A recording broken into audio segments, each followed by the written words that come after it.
नमस्कार दोस्तों स्वागत करता हूं मैं ब्रिजेश कुमार अपने channel study IAS with Brijesh Kumar पे। इस चैनल पे आपको यूपीएससी से रिलेटेड जानकारियां मैं प्रदान करूंगा जो कि मैंने अपने पिछले 4 अटेम्प्ट्स के अनुभवों से सीखा है। बेसिकली ये मैंने चैनल शुरुआत की है फॉर विलेज स्टूडेंट्स, जो मेरे भाई मेरे दोस्त गांव में रह के यूपीएससी की तैयारी करना चाहते हैं तो तैयारी अपनी कैसे शुरू कर सकते हैं। मैं अपने अनुभव से कुछ चीज़ें उनके साथ शेयर करना चाहता हूँ, हो सकता है वो उनके लिए फ़ायदेमंद हो। तो पहली चीज़ है कि अगर हम गांव से हैं और यूपीएससी के बारे में हम तैयारी करना चाहते हैं और कोई जानकारी नहीं है तो यूपीएससी की तैयारी कब करें, कैसे करें और क्या होता है यूपीएससी, ठीक है, कितने चरण होते हैं। तो उन सब के बारे में तो ये बेसिक जानकारी है जो कि आप यूट्यूब से या कि गूगल से आप प्राप्त कर सकते हैं। बेसिकली जो मेरा अनुभव है, जो मैंने सीखा है अपने पिछले 4 अटेम्प्ट से कि तैयारी कब शुरू करनी चाहिए। अगर कोई डेडिकेटेड बंदा है तो अगर हम कहें कि आइडियल एज या आइडियल टाइम क्या होगा स्टार्ट करने के लिए, जिससे कि हम अपने पहले या दूसरे अटेम्प्ट में ही सफलता प्राप्त कर सकें, तो वो है आफ्टर 12th। आफ्टर 12th हम यूपीएससी की तैयारी शुरू कर दें। और तैयारी शुरू करने के लिए हमें यूपीएससी के समझने के लिए सबसे पहले हमें यूपीएससी के पिछले साल के क्वेश्चन पेपर को देखना है। अगर हमें यूपीएससी को समझना है तो यूपीएससी में 3 चरण होते हैं, प्रीलिम्स, मेंस और इंटरव्यू। तो अगर हमें यूपीएससी को समझना है तो पहले हमें कम से कम 10 सालों के प्रीलिम्स के पेपर का अध्ययन करना चाहिए और उतने ही सालों के मेंस के पेपर का अध्ययन करना चाहिए। अगर हम इतना अध्ययन कर लेते हैं तो हमें एक मोटा मोटा जानकारी हो जाती है कि यूपीएससी कैसा क्वेश्चन पूछता है, कहाँ से क्वेश्चन आते हैं। उसके साथ दूसरा जो काम करना है कि हमें यूपीएससी के साइट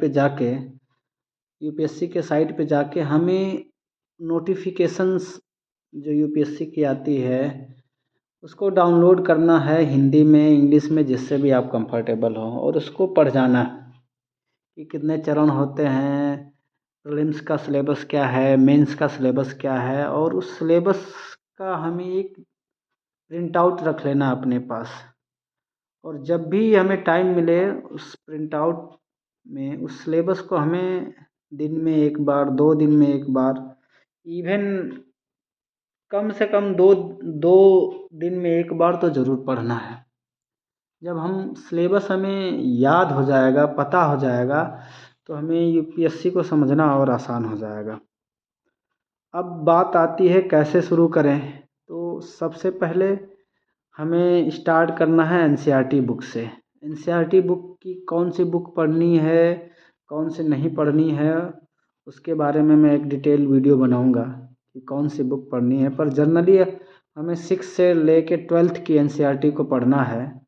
मैं सब्जेक्ट वाइज एक वीडियो बनाऊंगा जिसमें कौन सी एनसीईआरटी को हम छोड़ सकते हैं और किस एनसीईआरटी को पढ़ना बहुत ही ज़रूरी है, वो मैं बताऊंगा। तो बेसिकली इस वीडियो में मेरा फोकस है कि कब हम स्टार्ट करें। तो हम अपनी जब 12th पास कर लेते हैं और 12th पास करने के बाद हमें जब ये डिसाइड करना होता है कि हम ग्रेजुएशन किस स्ट्रीम से करेंगे, आर्ट आर्ट्स आर्ट्स से करेंगे या साइंस से करेंगे, या हम कोई टेक्निकल डिग्री करना चाहते हैं, तो वो डिसीज़न सबसे इम्पोर्टेंट डिसीज़न होता है। वो डिसीज़न आपको अपने घर वालों से, या कोई दूर में है जानकार, नहीं है तो आप गूगल से सर्च करके या मैं अपना नंबर अपने वीडियो में नीचे डिस्क्रिप्शन में डाल दूँगा, तो मेरे से बात करके या जिससे भी आप समझते हैं वो चूज करना है। अगर आप आर्ट्स से सहज हैं या आप साइंस के साथ सहज हैं तो आप कोई भी स्टार्ट कर सकते हैं। बस वो उसमें आप जिस विषय के साथ या जिस स्ट्रीम के साथ सहज हैं उस स्ट्रीम के साथ अपना ग्रेजुएशन स्टार्ट करें। और ग्रेजुएशन को जब स्टार्ट करें तो अपना ग्रेजुएशन अच्छे से करें, कि जो उसमें सब्जेक्ट लें आप चूज करें तो उसको आगे आप अपने ऑप्शनल पेपर या वैकल्पिक पेपर के रूप में आगे उसको चूज कर सकें। और जैसे जैसे आपका ग्रेजुएशन का ईयर बढ़ता जाता है, आप धीरे धीरे यूपीएससी की तैयारी शुरू करें। तैयारी शुरू करें मतलब आप जब उसमें टाइम बचे तो आप मेंस के प्रीवियस ईयर्स के क्वेश्चन देखते रहें, प्रीलिम्स के प्रीवियस ईयर्स के क्वेश्चन देखते रहें। जब आप ये क्वेश्चंस देखेंगे तो जब आप ग्रेजुएशन करेंगे तो अपने सब्जेक्ट को रिलेट कर पाएंगे कि यूपीएससी कैसे क्वेश्चन पूछता है और हमें क्या पढ़ना है। और हमें न्यूज़पेपर पढ़ने की भी आदत अपना ग्रेजुएशन से स्टार्ट कर देनी चाहिए। और न्यूज़पेपर में क्या पढ़ना है क्या नहीं पढ़ना आप अभी इतना जल्दी डिसाइड नहीं कर पाएंगे। तो ये है मेरा सुझाव कि आप न्यूज़पेपर पढ़ना शुरू कर दें, और जैसे जैसे आप सिलेबस पढ़ेंगे, यूपीएससी के प्रीवियस ईयर्स के क्वेश्चन पढ़ेंगे, आपको धीरे धीरे आइडिया हो जाएगा कि हमें न्यूज़पेपर में क्या पढ़ना है और क्या नहीं पढ़ना है। हिंदी माध्यम के विद्यार्थियों के लिए मैं 2 न्यूज़पेपर का सुझाव दूंगा। एक तो हिंदुस्तान हिंदी में और दूसरा दैनिक जागरण। इसको आप पढ़ना शुरू करें। और गांव से हैं और इंग्लिश माध्यम से तैयारी करना चाहते हैं तो द हिंदू बेस्ट पेपर है, या अगर आप शहर या कस्बे में रहते हैं तो द हिंदू के साथ द इंडियन एक्सप्रेस भी पढ़ सकते हैं। पर बेसिकली अभी आप एक पेपर पढ़ना शुरू करें, और पेपर पढ़ने के साथ ना आप सिलेबस एक बार पेपर पढ़ने से पहले, न्यूज़पेपर पढ़ने से पहले एक बार अपना सिलेबस ज़रूर पढ़ लें। जब आप अपना सिलेबस पढ़ लेंगे तो धीरे धीरे आपको पता चलेगा कि हमें न्यूज़पेपर में क्या पढ़ना है क्या नहीं पढ़ना है। तो ये तो रही बात हमें कि कब स्टार्ट करना है, कैसे स्टार्ट करना है। और धीरे धीरे जब आप शुरू कर देंगे, क्योंकि यूपीएससी के प्रिपरेशंस जब आपकी एज 21 साल हो जाती है तब आप एग्ज़ाम दे सकते हैं। पर इस एग्ज़ाम को फर्स्ट या सेकेंड अटैम्प्ट में क्रैक करने के लिए आपको 2 साल डेडिकेटेड टाइम देना पड़ेगा। 2 साल। अगर आप थर्ड ईयर से अच्छे से पढ़ना शुरू करते हैं तो थर्ड ईयर के बाद एक बार और एक साल आप और दे सकते हैं। और प्रॉपर तैयारी के साथ जब आप इस एग्ज़ाम में उतरेंगे तो आपके सिलेक्शन के जो चांसेस हैं, आपके सिलेक्शन की जो प्रोबेबिलिटी है वो बढ़ जाती है। श्योर तो नहीं हम कह सकते हैं कि 100% आप हो जाएंगे, पर ये है कि जो प्रोबेबिलिटी है बेइंग कि आप सेलेक्ट हो जाएंगे या तो उसकी प्रोबेबिलिटी बढ़ जाती है, क्योंकि आपने तैयारी बहुत पहले से शुरू कर दी है। जब हम किसी भी चीज़ की तैयारी बहुत पहले से शुरू कर देते हैं और हमें प्रॉपर गाइडेंस मिलता है और हमें कैसे पढ़ना है, तो एक बहुत ही अच्छा बेस बन जाता है। और यूपीएससी के लिए एक बेस ही बनाना बहुत ही इम्पोर्टेंट है। जब हमारा बेस बहुत अच्छा रहेगा तो हमारी जो अंडरस्टैंडिंग है वो ब्रॉड होती जाएगी।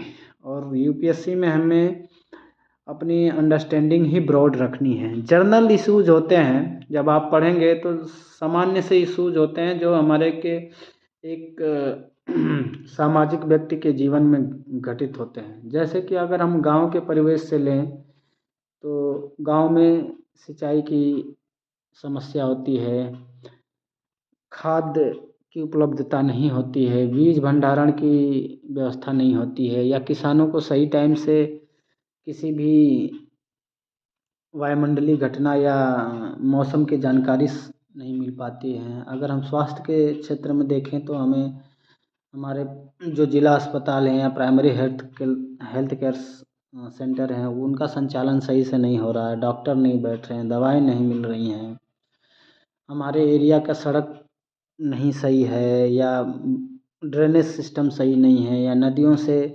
अवैध खनन हो रहा है।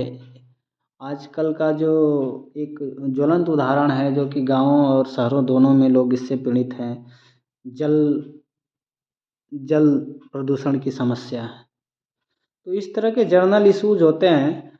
और जैसे जैसे आप प्रीवियस ईयर्स के क्वेश्चन देखेंगे वैसे वैसे आपको समझ में आता जाएगा कि यूपीएससी की तैयारी में हमें क्या पढ़ना है कैसे पढ़ना है। अभी अगर आप ग्रेजुएशन फर्स्ट ईयर के स्टूडेंट हैं तो आप यूपीएससी के साइट पे जाके यूपीएससी का नोटिफिकेशन डाउनलोड कर सकते हैं।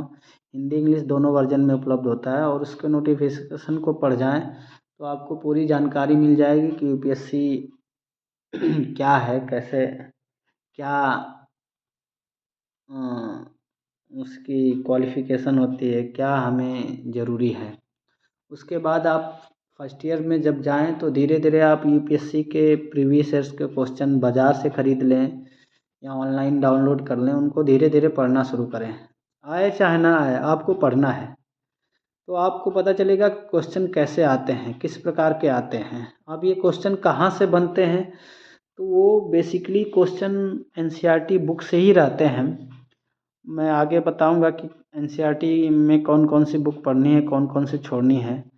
और जब आपका एक बार एनसीईआरटी ख़त्म हो जाए तो उसमें कुछ ऐसी बुक हैं जिनका बार बार रिवीजन करना है। जैसे सिक्स क्लास, जो मैं जियोग्राफी से स्टार्ट करूँ तो जियोग्राफी में 6th एंड 7th क्लास, उसके बाद 9th से 12th की जो एनसीईआरटी है वो बहुत ही इम्पोर्टेंट है। इसको आपको इन 4 किताबों को या 6 किताबों को बार बार रिवाइज करना है।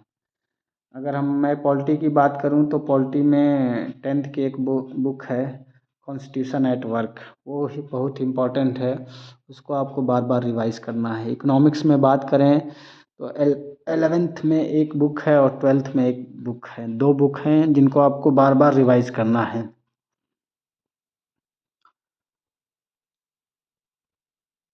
उसके बाद आप जो अपना ग्रेजुएशन का सब्जेक्ट है, क्योंकि हमें क्या होता है ना कि हमारा 3 स्टेज की पूरा एग्ज़ाम है और लगभग 1 से 1.5 साल इसमें समय लग जाता है।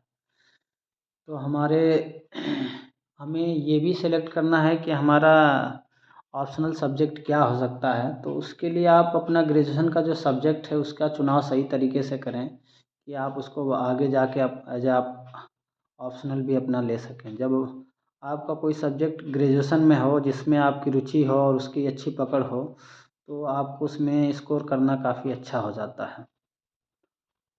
इस वीडियो में बस इतना ही। आगे के लिए मैं और भी अच्छी वीडियो बनाऊंगा जिसमें कि और भी धीरे धीरे जानकारियाँ मैं आपको दूंगा। जय हिंद, जय भारत, सभी को नमस्कार, शुभ रात्रि।